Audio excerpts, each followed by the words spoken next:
Welcome to Donmar TV News Channel. The petitioners and respondent over a COC cancellation case of presidential aspirant Ferdinand Bongbong Marcos Jr. filed their respective memorandum before the Commission on Elections today. In a 100-page memorandum, petitioners detailed their arguments, urging the poll body to cancel Marcos's COC, and after which exclude the respondent's name from list of presidential candidates for the 2022 elections. They stressed BBM's allegedly material misrepresentation in his COC that he is eligible to run as president.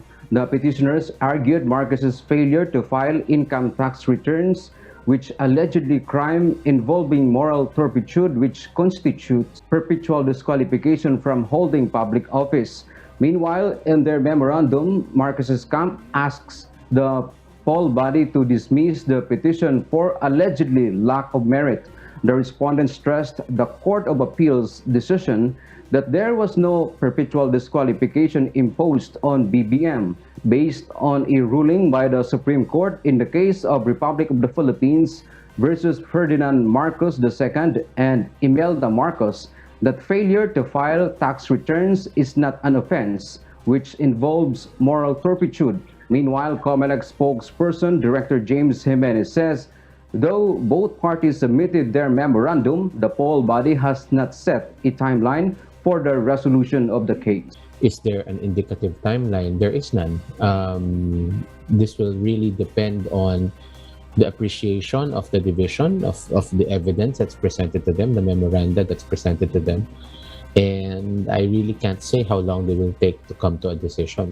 Meanwhile, Diego, in a statement last Saturday, Marcos's spokesperson, Attorney Vic Rodriguez, reiterated all cases filed are merely nuisance petitions. Di umano'y balitang malaki nga daw di umano posibilidad na magba-backout na di umano si Vice President Leni Robredo sa kanyang pagtakbong Pangulo sa darating na 2022 national election. Ito nga'y matapos malamang hindi naging effective ang kanyang naging hakbang para makuha ang loob ng taong bayan, kasi matatandaan sa lahat ng ginawang survey online ay makikita na palaging nangunguna pa rin at hindi niya mahabol-habol ang ratings ng dating senador si Bongbong Marcos Jr. na ayon naman sa marami sa ating mga kababayan na isang patunay na talagang wala di mo ng ibang gusto ang taong bayan na maging susunod na Pangulo ng Republika ng Pilipinas kundi ang dating senador na si Bongbong Marcos Jr. lamang. Ito ang mainit na balitang pinag-uusapan ngayon ng marami sa ating mga kababayan,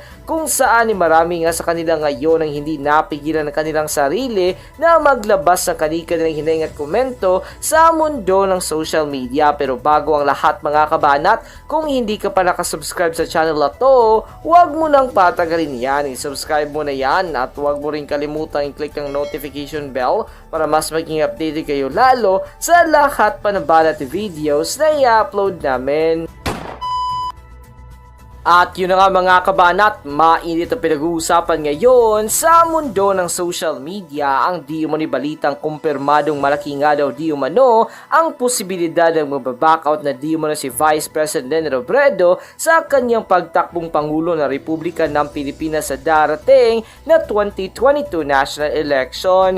Ito nga'y matapos mag-backout ng isa sa pinag-uusapang pangalan sa mundo ng politika, at yun ay walang iba kundi si Senator Bongo, maging ang kasalukuyang Pangulo ng Republika ng Pilipinas sa walang iba kundi si Pangulong Rodrigo Roa Duterte. Matapos nga mag-backout na nasabing senador at si Pangulong Rodrigo Roa Duterte, ay lumabas naman ang kuro-kuro na kaya di umano sila nag-backout ay para di umano suportahan na ang dating senador si Bongbong Marcos Jr. sa pagtakbo nito sa pagkapangulo ng Republika ng Pilipinas, upang sa ganon ay masigurado na di umano nila ang pagkapanalo nito at upang sa ganon ay hindi na di umano malagay pa sa alanganin ang kinabukasan ng ating mahal na bayan. Kaya naman dahil daw di umano dito ay dapat lang daw talagang magdalawang isip na di umano si Vice President Leni Robredo kung siya ba ay tutuloy pa sa pagtakbong Pangulo ng Republika ng Pilipinas or hindi na, kasi hindi na nga di umano niya mahabol-habol ang nakukuhang ratings ng dating senador si Bongbong Marcos Jr. na hindi pa ito sinusuportahan ni Pangulong Rodrigo Roa Duterte. Ano na lang kulang kaya daw ngayon na sinusuporta na di umano siya, hindi lamang daw di umano ni Pangulong Rodrigo Roa Duterte maging ang senador din na si Senator Bongo. Matatandaan kamakailan labang na nagalit di umano marami sa ating mga kababayan matapos ngang pumutok ang issue ng Rappler kung saan ay ayon di umano sa marami sa ating mga kababayan ay dinadaya di umano ulit ni Vice President Leni Robredo ang dating senador na si Bongbong Marcos Jr. Ito ngay matapos maglabas ang Rappler ng kanilang presidential survey kung saan ay kanilang di umano ipinalabas na nangunguna si Vice President Leni Robredo sa mga pagpipilian bilang susunod na Pangulo ng ating mahal na bayan. Ngunit nang bersisi ito na marami sa ating mga kababayan ay agad-agad namang nakita na hindi naman totoo ang nasabing resultang kanilang ipinakita kasi nga ang totoong nangunguna naman sa nasabing survey ay ang dating senador na si Bongbong Marcos Jr. Kaya naman nang pumutok ang balitang ito ay marami sa ating mga kababayan ngayon ang hindi napigilan ng kanilang sarili at sumabog sa galit na ayon pa di mo sa kanila ay wag na lamang daw talagang mag-aksaya ng kanyang pagod, hirap at panahon si Vice President Leni Robredo na gawin niya ulit ang kanyang ginawa sa nagdaang eleksyon taong 2016 kung saan ay dinaya nga di umano niya ang dating senador na si Bongbong Marcos Jr. kaya siya ang nanalong Vice President sa nagdaang eleksyon taong 2016. Dahil ayon di umano sa marami sa ating mga kababayan ay matagal na di umano mula at marami sa ating mga kababayan at matagal na di umano nilang alam kung anong klaseng pagkataong meron itong si Vice President Leni Robredo at yung pagkatao daw di umano na iyon ay hindi dapat pagkatiwalaan na maging leader ng Republika ng Pilipinas. Nang lumabas nga ang balitang ito ay umani agad ang samot-saring komento mula sa marami sa ating mga kababayan at marami nga sa kanila ngayon ang hindi napigilan ng kanilang sarili na maglabas ng kanilang hiling at komento sa mundo ng social media. And the netizens posted, "Ano ba yan, Leni? Sa lahat na tumapong Pangulo ngayon ay ikaw ang isa sa mga super hindi deserving na maging Pangulo ng ating mahal na bayan. Alam mo kung bakit? Kasi tuta ka ng mga dilawan and aside from that, ay maliit ang utak mo para pamunuan ang ating mahal na bayan. Wala ka nang nagawa sa Vice President ka na ng ating mahal na bayan tapos tatakbo kang Pangulo. Ha ha ha ha. Tama nga siguro ang sabi ni Pangulong Rodrigo Roa Duterte na isa kang abogado na walang alam tapos ang kapal ng mukhang tatakbong Pangulo ng Pilipinas. Hindi mo nga maalagaan ng maayos yung mga anak mo tapos ang lakas mo magsabi na ikaw ang ina ng buong Pilipinas. Ha ha ha.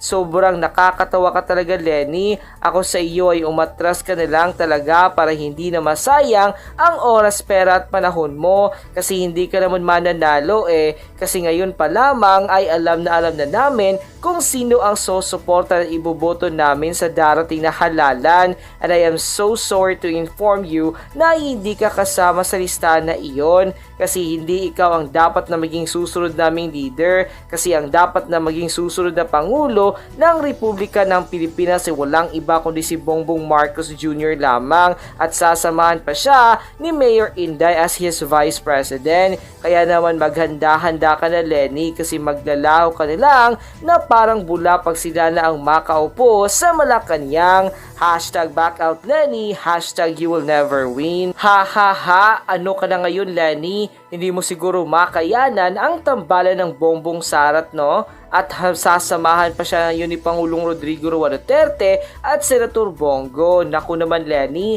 tama at sang-ayon talaga ako sa ideya na mag-back out ka na. Alam mo kung bakit? Kasi hindi ka naman talaga mananalo kasi matagal na kaming mulat sa katotohanan at matagal na naming alam kung anong klaseng pagkataong meron ka at yun ay hindi dapat pagkatiwalaan na maging susunod na Pangulo ng ating mahal na bayan. Kaya naman, Leni, mag-back out ka na. Maawa ka sa sarili mo kasi kung ipagpipilitan mo talaga ang kagustuhan mong tumakbong Pangulo ng ating mahal na bayan ay ihanda mo na lang iyong sarili kasi matitikman mo ang sakit ng iyong pagkatalo sa darating na halalan kasi masasama ka lamang sa 8 diretso na diretso alidoro kasi hindi ka naman namin susuportahan kasi matagal na naming alam kung sino ang aming susuportahan at iboboto sa darating na halalan at yun walang iba kundi ang dating senador na si Bongbong Marcos Jr. sa pagkapangulo ng ating mahal na bayan ng presidential daughter naman na si Davao City Mayor Inday Sara Duterte Carpio sa pagka-vice presidente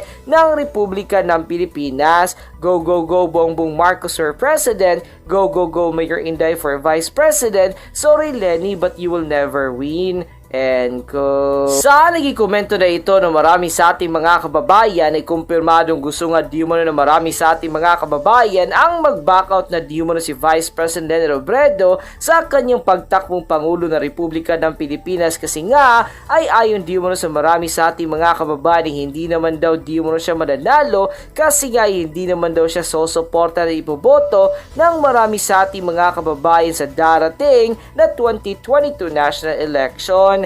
Ayon nga ng marami sa ating mga kababayan, lalo-lalo na ang mga dying hard Duterte supporters, mga sulit Bongbong Marcos supporters, ay as early as now ay mag-back out na lamang talaga di umano si Vice President Leni Robredo upang hindi na masayang ang kanyang pera pagod na panahon kasi ngayon pa lamang daw ay kanila nang kinukumpirma na talo na siya, masasama lamang di umano siya sa 8 diretso na diretso anidoro kasi nga hindi naman di umano makakakuha ng kahit anumang boto mula sa kanila kasi ngayon pa lamang daw ay alam na di mo nila kung sino ang kanilang susuporta at iboboto sa darating na 2022 national election at yun ay walang iba kundi ang dating senador si Bongbong Marcos Jr. sa pagkapangulo ng Republika ng Pilipinas at ang presidential daughter naman na si Davao City Mayor Inday Sara Duterte Carpio sa pagka-vice presidente ng Republika ng Pilipinas.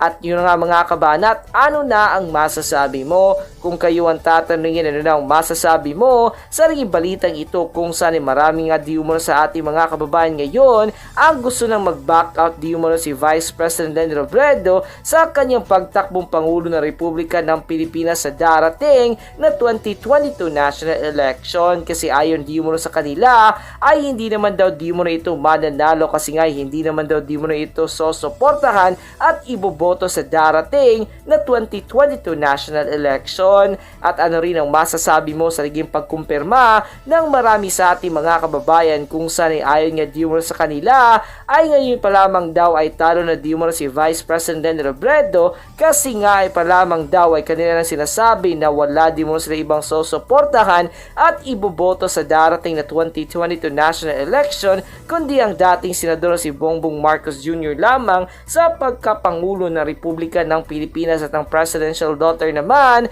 na si Davao City Mayor ni Sara Duterte Carpio sa pagka-vice presidente ng Republika ng Pilipinas.